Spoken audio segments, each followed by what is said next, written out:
Ready para exportar. Hoy vamos a hablar de servicio y vamos a hablar con un experto de excelencia sobre este tema. Tenemos a Javier Peña Capobianco, experto en el sector de servicios y también secretario general de la Asociación Latinoamericana de Exportadores de Servicios. Y Javier nos trae la buena noticia de un libro que podemos leer, que podemos escudriñar, que podemos pedir por Amazon, que ya está disponible, que es La Nueva Era de los Servicios Globales. Hablando de ejemplos de cosas buenas que hacer en una pandemia y en la reclusión de una pandemia, pues aquí tenemos un excelente resultado de invertir bien el tiempo. Bienvenido, Javier. Cuéntanos de esta obra y lo que te motivó a hacer. Muchísimas gracias, Diana, reconozco tus palabras y te agradezco por ello. Mira, eso es interesante la pregunta, ¿qué me motivó? El año pasado para todos fue un año especialmente desafiante y obviamente yo estoy dentro del mundo y no ha sido la excepción. Pero justo unos días antes de, acá en Uruguay, tengo base en Uruguay, entonces justo unos días antes de llegar los primeros casos de coronavirus, alguien me cuestionó diciendo, ¿qué pasa con los servicios? Los servicios están más o menos en los últimos 3 años, están en lo mismo, no hay mucho nuevo. Entonces tenemos que pensar de aquí a 20 años. Digo, uy, qué interesante eso, ¿cómo pensar de aquí a 20 años? ¿Cómo serán los servicios de aquí a las empresas de servicios globales en particular de aquí a 20 años? Y eso me motivó muchísimo. A partir de allí empecé a ver cómo podría generarse una metodología para pensar de manera prospectiva y así me enteré que la existencia de unos métodos que se llaman prospectivos para entender lo que puede llegar a ser el futuro, obviamente sin ser Nostradamus, porque esa no es la idea. Entonces, lo primero fue como generar la metodología y eso fue ya un desafío, porque definitivamente no sabemos qué va a pasar dentro de 2 segundos, menos de lo que va a pasar dentro de 20 años. Pero generar la metodología fue muy interesante.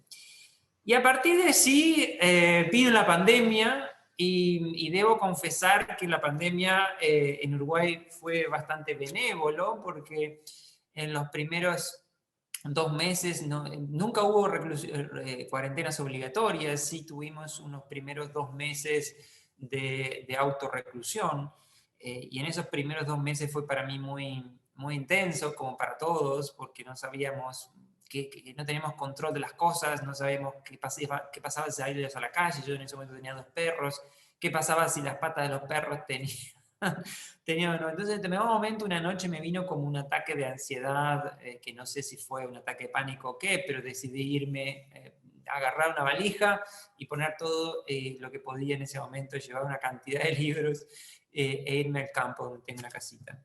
Entonces, y a partir de allá, estando en el campo, fue libertad, porque se podía respirar y todo lo demás, pero obviamente la soledad te empieza a calar los huesos y fue un desafío especialmente relevante desde el punto de vista de la salud. El aislamiento estaba bien, pero desde el punto de vista psicológico estaba bastante complejo. Aún en las clases en la universidad acá en Uruguay solo suspendieron 1 semana y nos dijeron en la universidad que eso es lo que está bueno, ahora, viendo la obra, obviamente, que de la noche a la mañana tienen que hacer todo por internet. O sea, nos dieron 1 semana, que fue esa semana en la que estuvimos ahí sin clases. Y como todos en el mundo, imagino que es teniendo ira con todas las plataformas o con el Zoom y con toda esa cosa, cómo abordar esta historia, pero bueno, se pudo. Pero ¿qué sucedió en ese momento? Para mí la investigación, empezar a investigar, y por eso creo que está buena tu pregunta, fue mi tabla de salvación. Fue muy complejo por diferentes situaciones e investigar en eso, ocupar el tiempo y pensar en cosas útiles y no solo en el agobio que tenemos todos, fue especialmente relevante. Y especialmente relevante también fue el hecho que empecé, una de las cosas que yo digo que tengo buenas o como activos es la cantidad de gente como vos tengo de contactos en el mundo. Y entonces empecé a preguntarle al mundo, a diferentes actores de cualquier parte, incluso hasta de Rusia, obviamente de Estados Unidos, de Europa, qué sé yo, cómo pensaban que podían ser los servicios de aquí a 20 años. Y la gente me decía, Javier, estamos en el medio de una pandemia. Muchos me decían eso, ¿cómo vamos a pensar en el mundo? Pero muchos me respondieron. Y ahí empezó la cosa. Muchos me respondieron, algunos de ellos empezaron a venir incluso a dar charlas a mis clases en la universidad, y eso lo valoraron muchísimo los chicos de la universidad. Durante cada clase trajimos a un speaker internacional, y eso fue lo buenísimo de la pandemia. O sea, siempre traíamos invitados, pero eran invitados de Uruguay que iban o algún profesor muy, muy puntual que venía una vez al año, y lo llevamos a clase. Pero el año pasado fue especialmente relevante la cantidad de profesores que llevamos, profesores o empresarios o lo que sea. Y eso fue motivándome a empezar a unir cabos en esa historia, empezar a investigar con gente también, con los chicos, con gente que generalmente investigamos para hacer las consultorías y eso. Y a partir de allí, de esa cantidad de gente que estuvimos entrevistando a lo largo y ancho de América Latina y también fuera, es que, como yo digo, por allá por junio, finales de junio, empezamos a verle un poco las puntas a la sota. Como hay un juego de barajas o de naipes en Uruguay que se llama el truco. Entonces es que se le empiezan a ver como si tenés o no posibilidades con las cartas que tenés en la mano. Y fue muy interesante porque ahí se fue el primer posteo que hice en LinkedIn, porque el libro está en este momento, hace unos días salió en Amazon, pero yo el año pasado, a medida que iba teniendo algún feedback, algún insight, lo publicaba. Y en eso fue, el primer posteo fue sobre el microsourcing, y que es precisamente esto que más se ha resonado en esto de la pandemia, que es esta posibilidad de trabajar donde quieras, para la empresa que quieras, literalmente, que obviamente tiene sus beneficios, pero también tienes una serie de desafíos, que es desde el punto de vista personal, desde el punto de vista de las empresas, desde el punto de vista de los gobiernos, que eso hay que seguir trabajando. Pero fue una cosa muy interesante ver cómo allí se observaban ciertas cosas, y para hacer la historia corta y no irme demasiado, porque me motiva mucho esos temas, fui investigando, y al final del año hicimos con Alex, es miembro desde el año pasado de lo que se llama el Global Technology and Business Services Council, que ahí son 12 organizaciones, como por ejemplo NASSCOM de India, de Reino Unido, de IAOP de Estados Unidos, etc. Somos 12 organizaciones, Alex tiene un asiento allí, es miembro fundador. Y entonces allí Everest Group presentó un estudio sobre qué había pasado con la pandemia durante este año, o ese 2020, y yo moderé un panel de expertos internacionales en el tema. Y lo curioso, que para mí fue muy, muy gratificante, porque obviamente yo durante la investigación, durante todo ese año pasado, iba tomando contacto con las empresas, iba recibiendo feedback, y ese feedback lo iba plasmando. Pero cuando hicimos ese evento a finales de noviembre, principios de diciembre, fue muy importante para mí, porque primero, el estudio de Everest, que es global, lo que dice es que precisamente los servicios globales fueron resilientes a la pandemia, y que tuvieron crecimiento. Y eso es lo que yo había visto en América Latina, y que había dicho precisamente en junio de ese mismo año, o sea, unos 6 meses antes. Obviamente que no en el 100% de las empresas, pero en la mayor parte de las empresas de servicios globales fueron resilientes, siguieron contratando y aumentando las contrataciones de recursos humanos, a diferencia de todo el resto de la economía, que se cayó en todos nuestros países. Y también, obviamente, que fueron más productivos. Eso de productivo tiene una connotación que puede ser un poco desafiante, porque implica más horas frente a las computadoras, etcétera, etcétera, etcétera. Pero lo cierto es que también fueron más productivas. Y esas dos cosas surgieron en ese evento de carácter global en finales de noviembre, principios de diciembre. Y lo otro es que En el libro, cuando ustedes lo vean, ahí básicamente yo lo que hago es generar un modelo que le digo DID Paga, que tiene 7 características básicamente, y que entiendo son las que van a consolidarse en los próximos años. Y en esa reunión que yo estaba moderando de los expertos globales, ahí no es que literalmente me hablaban de lo que yo había escrito, pero definitivamente conceptualmente apareció en muchas palabras y yo cada vez me sentía más contento y más seguro de lo que había escrito. Así que fue un resultado bastante desafiante, no fue lineal, porque tuve muchos cuestionamientos de que si lo estaba escribiendo era cierto, si efectivamente tenía asidero a este tipo de cosas. Pero bueno, eso, lo que pasó en ese evento, y luego de también de hacer hay una parte del libro que tiene que ver cuál es el sustento de este modelo en el largo plazo, que tiene que ver con las nuevas generaciones y cuáles son las características de estas nuevas generaciones, los millennials, los centennials, los nativos digitales. Y ahí es que analizamos muchísima bibliografía, pero también, y fue muy curioso, lo más divertido para el libro a mí tiene muchísimos casos de empresas y fuentes, qué sé yo, pero lo más divertido son los casos previos que son más de carácter humano, previo a cada capítulo. Entonces, para ese capítulo específico de cuáles son las características de estas nuevas generaciones, lo que quería encontrar era una especie de, ¿viste Greta Thunberg o Greta la sueca que anda hablando o haciendo campaña por el medio ambiente? Bueno, yo quería una especie de perfil así, de perfil joven, pero de América Latina, ¿sí?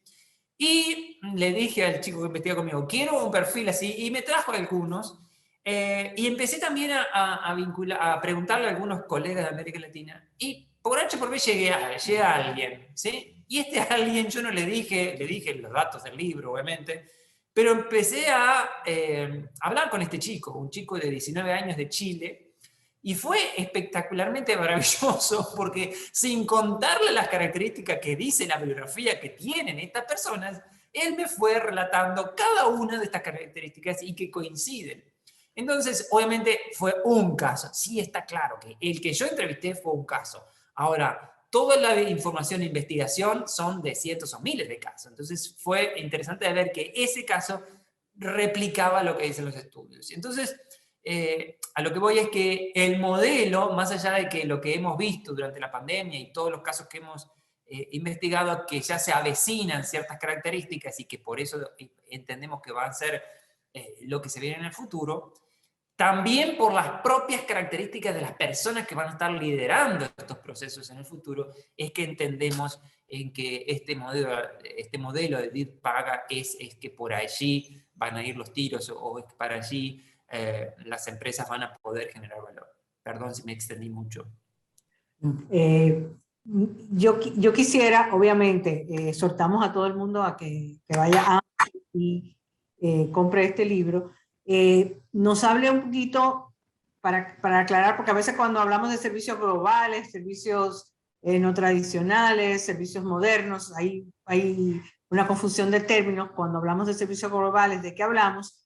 ¿Y por qué tú entiendes, tal vez como una forma de resumir lo que luego vamos a ver más en detalle en el libro, por qué América Latina y el Caribe deberían apostar a los servicios globales? Correcto. Bueno, ahí está buenísimo lo que decís. Esto de los servicios globales, los servicios en Argentina le dicen servicios basados en el conocimiento, Colombia, Industrias 4.0, la CEPAL habla de servicios modernos, en ALES antes hablábamos de servicios no tradicionales. A ver, es básicamente, conceptualmente, casi la misma cosa, pero tiene sus diferencias un poco específicas. Yo acá en el libro describo específicamente qué entiendo por servicios globales de manera muy concreta. Y en general, los servicios globales tienen tradicionalmente lo que se conoce como offshoring y outsourcing, o sea, que estas relaciones B2B o entre empresas, de provisión entre empresas. Bueno, yo lo que hago es extender, esto es lo que sí generalmente ocurre y a gran escala, pero en los últimos tiempos hay una gran cantidad de cosas que han evolucionado y han crecido, perdón, que tienen que ver con empresas vendiéndole a clientes finales, ¿sí? Y hay muchísimos casos de esto. Y luego también entre pares, entre lo que se llama peers-to-peers. Entonces, el concepto que nosotros definimos como servicios globales es no solo relaciones B2B, sino relaciones B2C, de empresa-cliente final, y sino también incluso de relaciones entre los propios pares que se dan a través de las plataformas. Esto, por lo que entiendo, no hay una definición así en lo que son las otras que tú hablaste, y por eso que creo que es un interesante aporte, y perdón la modestia o la falsa modestia, pero me parece que está bueno tratar de integrar cosas que están pasando en el mundo de los servicios y que no estaban reflejadas de alguna manera en lo que estas definiciones que tú decías se mantenían. Entonces, del punto de vista práctico, ¿cuáles son los sectores que integran esto de los servicios globales? Si por ahí fue la pregunta. Bueno, tiene que ver, por ejemplo, definitivamente con tecnologías de la información, resumiendo software y todo lo que tiene que ver con eso. Lo que se conoce como procesos de negocios, call centers, BPOs o Business Process Outsourcing, o los centros de servicios compartidos, los Shared Service Centers, o ese tipo de cuestiones que tienen que ver con actividades entre empresas, pero que son de carácter un poco administrativas, no necesariamente administrativas, puede ser también de contabilidad, finanzas, recursos humanos, etc. Ese es como sería el segundo gran sector. Después hay un tercer gran sector que tiene que ver con las actividades que tienen un mayor valor agregado, como por ejemplo arquitectura, ingeniería, investigación y desarrollo. Y ahí, depende del autor, nosotros lo pusimos por separado porque quisimos darle destacarlo, es lo que se conoce como industrias creativas, y ahí tenemos desde audiovisuales, no sé, desde la edición de un libro, o qué sé yo, una performance de una ópera, etcétera, etcétera. Entonces, esos grandes cuatro son los que nosotros entendemos que forman parte de lo que son servicios globales. Entonces, los servicios tradicionales, por ejemplo, servicios de turismo duro, el hotel y el restaurante, no estarían comprendidos de esta definición, ni tampoco la logística o el transporte per se. O sea, sí eventualmente los procesos logísticos, si lo hace una empresa, pero no simplemente el transporte. Entonces, eso por un lado. Y lo otro que me dijiste, ¿por qué el de América Latina, no? ¿Y por qué América Latina y el Caribe deberían apostar a los servicios globales? Bueno, ahí hay un primer capítulo del libro, que quizás es el más duro. Ustedes pueden ver el libro, arrancarlo por atrás, por delante y ver qué se llevan. O sea, porque cuál es el objetivo fundamental del libro, es que las empresas, y el que está escuchando es una empresa, pueda sacar allí insumos, tanto desde el punto de vista conceptual, pero también en todos los casos, que hay muchísimos casos de empresas, y o actores de política pública también pueden sacar ideas de allí. Pero el primer capítulo es más duro, que tiene que ver con análisis estadístico, cuantitativo.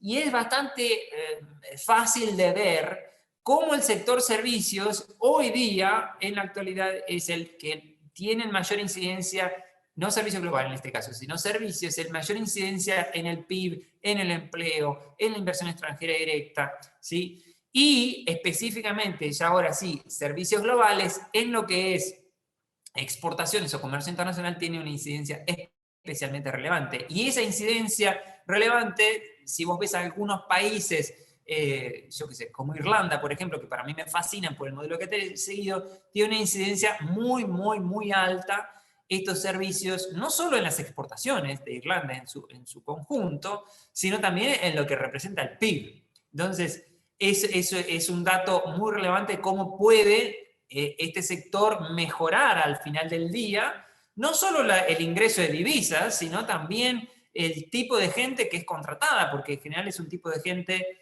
que tiene nivel de formación alto, que tiene incluso menos discriminación de género entre hombres y mujeres, que tiene un mayor nivel de remuneración, etc. Hay una serie de características que hacen que esto sea como muy seductor en cuanto a las posibilidades de la empresa, de los individuos y obviamente de los gobiernos, que les interesa obviamente generar empleo. Y como dije antes, no es teórico, es directamente las empresas a nivel global y en América Latina, en este sector mantuvieron las contrataciones, quiere decir, no al ritmo que pensaban hacerlo, pero el aumento de las contrataciones se dio en este sector, en la mayor parte de las empresas.